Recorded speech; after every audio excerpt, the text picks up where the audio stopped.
లేకుండా ఎప్పుడూ పాపాన్ని ప్రతిఘటిస్తూ మనిషి తన శాయశక్తులా ప్రయత్నిస్తూ తుది శ్వాస వరకు యుద్ధం చేస్తాడు, అప్పుడు వాని రక్షణ కోసం సర్వేశ్వరుడు మహిమలు చూపుతూనే ఉంటాడు వత్స. నాడు ద్యూత సభలో కూడా పాండవులందరికీ అనేక అన్యాయాలు జరిగాయి. కానీ వీరందరూ ధర్మాన్ని ఏమాత్రం విడనాడలేదు.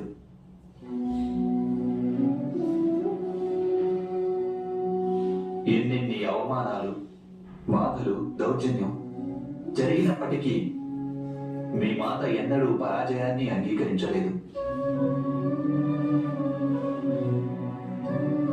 ఈ కారణంగానే సర్వేశ్వరుడు మహిమలు చూపించాడు. అంటే అర్థం, ఈ లోకం నుండి, సృష్టి నుండి, సర్వేశ్వరుని నుండి సహాయం పొందాలంటే సర్వప్రథమంగా తమ స్వార్థాన్ని, మోహాన్ని త్యజించి సంఘర్షణ చేయక తప్పదు.